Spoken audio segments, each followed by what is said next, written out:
We get to talk to today. I've never met before the gentleman. I've been a fan of his work, obviously with the band, and there are many placements in film and television. His solo work, his I don't know if we would call them side projects, because there are other projects that he's doing at the same time.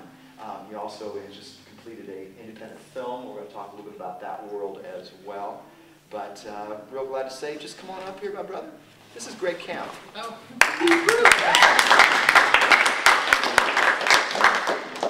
I like to start right in the present. So tell us, you just got back from a trip. Tell us about that. I think I'm still on it. I just came from Vegas, so that's why I'm a little rough around the edges. But before that, we were in Arkansas, and from there we came from Puerto Rico. And just been traveling a lot and playing around. Cool, cool. And which configuration? We're sort of neighbors. Yes, yes, he lives in Los Angeles, Sherman Oaks area. So the high-rent version of where I am. Good deli out there, though, right? You got great deli. Lots of them. Lots of delis, yeah. That's good. Which configuration were you touring with? Which of your? Smashmouth. With Smashmouth, cool. So Smashmouth, obviously, we know Smashmouth was there, and they went away for a second. Now Smashmouth is back and signed to Sony, correct? They've always been there, but yeah, you know. Yeah. I left for a little while, and now I'm sort of playing with them again. Great. Let's talk about the songwriting thing, because these folks are all doing the songwriting thing. First thing I wanted to talk to you a little bit about, Greg, was writing for a band. You know, when you have a band, you obviously have a lot of moving parts. There's personalities. There's a lot of different things. What are some of the realities of writing songs specifically for Smashmouth? Well, for one thing, writing songs for someone else to sing is takes a little getting used to. You know, especially if you have to make it so it's. I'm not saying anything bad about his talent, but he's a very simple singer, and so you have to keep it melodically very simple. He's got favorite keys, which are around G and A, and so after a while, a lot of the songs kind of keep staying around there, and that's one thing. And you also have to sing or write something that he's comfortable singing. You know, like he's a Republican and I'm a Democrat, and so it's like we have a problem. But wow. I would never. That's interesting. I would have never thought of what we would call. Kind of like lifestyle issues or things, when you talk about things that he is comfortable singing, you know, so when we think about the Smashmouth, a lot of party anthems, there's always a lot of wit, as we notice in the lyrics for Smashmouth. Was that something you brought to the party? Well, it's a very funny family friendship. You know, it's like we have a lot of fun. We love and hate each other, but we have a lot of fun. You know, and when we were first sort of starting this whole thing, we decided that when it stopped being fun, we wouldn't do it anymore. And that happened about 2 years ago. And so now that things are sort of mellowed out, it's fun again. Except for the story I told you. But for the most part, it's very much fun. They're my best friends. You know, cool. It's a good family. Good. So when you say a family, I'm assuming it has the same sort of dysfunctions that any family have on certain levels. Way worse. And everyone has a weird family, right? Yeah, that's one of the. Yes. Yeah. This is weird. Yeah. It's weirder. Yeah. Cool. At the time you guys came up, Smashmouth. One reason Smashmouth was so, I think, interesting. Primarily, was sort of like it had a kind of a surf vibe. It had kind of a ska vibe. It had all these different all the different elements of sonic reality to it, you know. Was that just, tell us about your influences and surf music.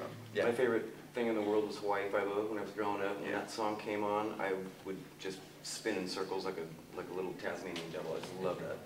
You know, I didn't know what it was. It sounded like this dangerous, crazy music, you know. And then when I saw, you know, Clint Eastwood and the Morricone films, not Morricone films, but music that he did to those films, I was like, I don't know what that is, but I want to know that and be a part of that somehow. And so it sort of carried over into the music, you know. And the person that really drug that out of me and out of the band was Eric Valentine, who was the producer for the first few records. You know, he's like, that's what you're good at. That's what you love. Do that more. You know, and so that's why you sort of sense that or feel it or hear it. Yeah, you know? yeah. I think the one thing that you probably have in common, we all probably in this room have in common, is that music. There was something that we heard that we couldn't define that really moved us. It took us a lot deeper than it took most people. Wouldn't you say that's something that we all kind of share? Yeah. Yeah. Yeah. You don't know what it is. I mean, like the Jackson 5 when I was a kid, it's like, I don't know why I want to get on a swing set and just do spins on it when I hear Jackson 5 or I think about Jackson 5. I don't know, you know? There's just something that makes you feel good. That's what music's for. Yeah. At what point did you become cognizant that there were such things as songwriters?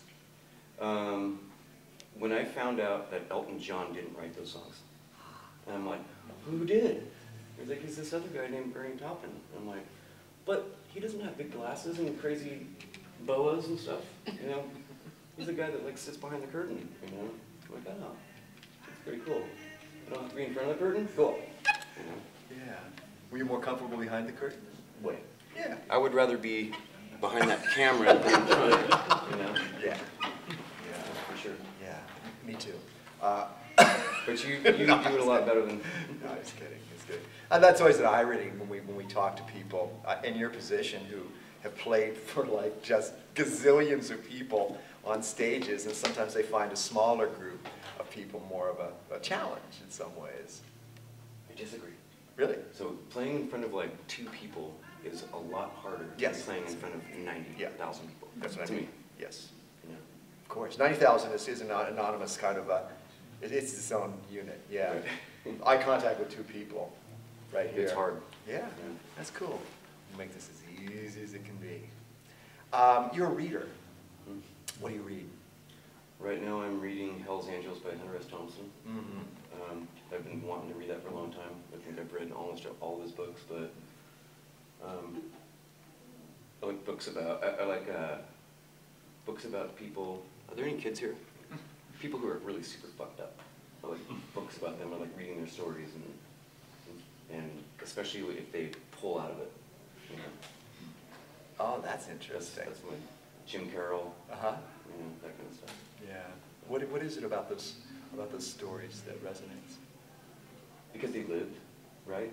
I mean, they lived wrong, but they lived. You know. Yeah. It's really super interesting to me. Cool. I'm sure it's interesting to everyone. So. Excellent, excellent. Yes. Are you familiar with Hunter S. Thompson's work? Yeah. Cool. And have any of you written with the Hells Angels? FCC? Okay. All right. Yeah, I forgot where I was in Northern California. I can ask that question. Very What do you think of the Clapton bio? I didn't read that one. You haven't? Okay. No.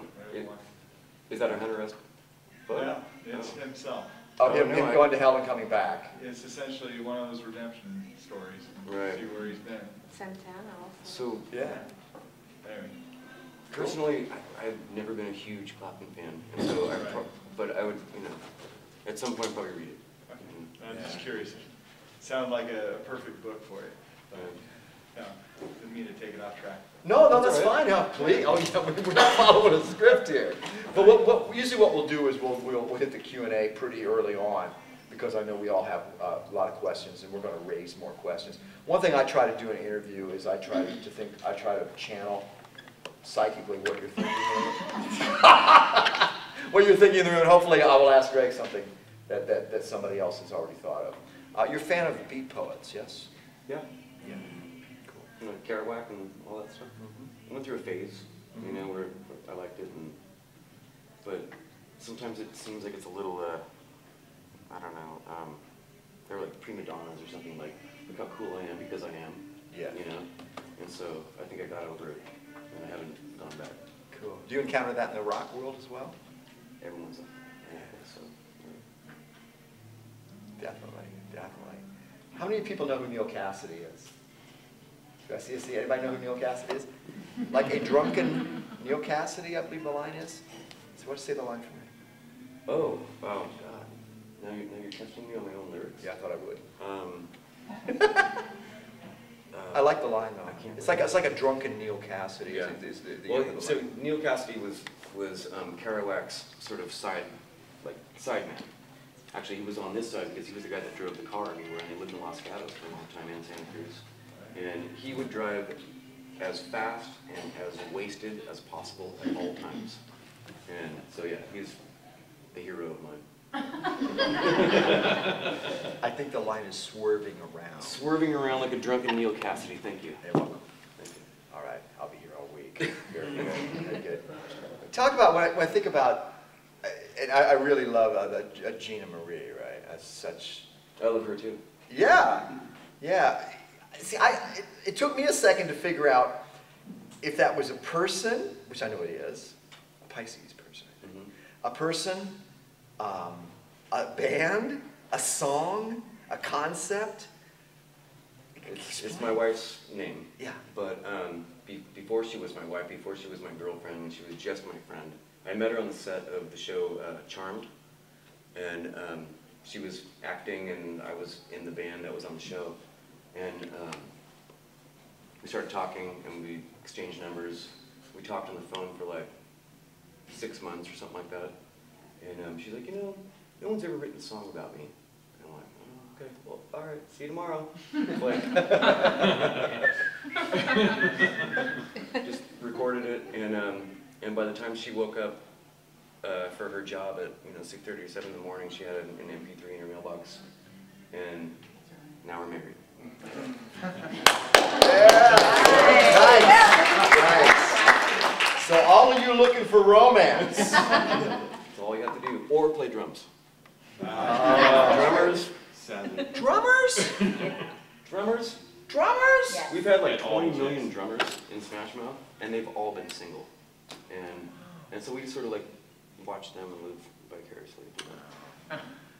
You got to be crazy and want to carry all that shit around in the first place, right? Really. Yeah. Yeah, but do you notice drummers are very verbal? Yeah. Our latest one is, you can't shut them up. Cool. You guys know any drummer jokes? Drummer jokes. What's the last thing, let's see, what is it? What's the last thing the band heard before the drummer got fired?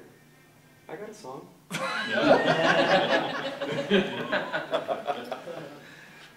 That's pretty good. I do more singer jokes. Okay, let me hear one. You know how you can tell when there's a singer at the door? She can't find the key and she doesn't know when to come in. Be kind, be kind. Sorry, singers. We digress. Well, think about, my God, you guys had so many, and continue to have so many placements in feature films and television shows. I think that is probably taken your songs to just insane places. Yeah, well, I mean, the whole Shrek thing made the band household Yeah. wise, but every once in a while I'll kick and scream if they go, "Hey man, can we put your song in a Pizza Hut commercial?" I'm like, really? Do you guys care about longevity and credibility and things like that? I'm only one guy. Okay. Okay. So because it's a master and a sync use, Mhm. if they want to use the actual sync, you sync so the whole band then weighs in on that particular decision, or? Yeah. I'm usually the one that votes against it. But I know it's weird, huh? No, I'm interested in that. I think that's. Yeah.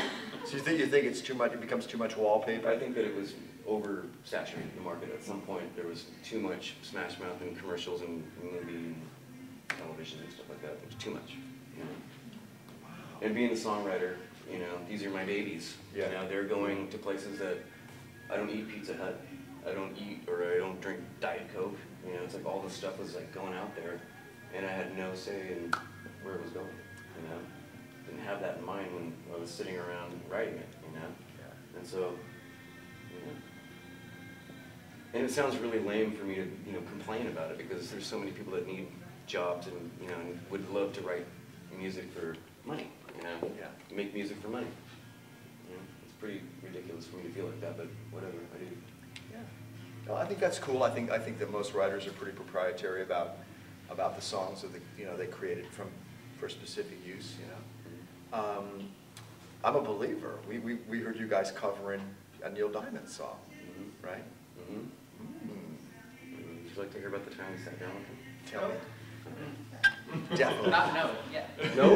No, Yes, please. After, Yeah.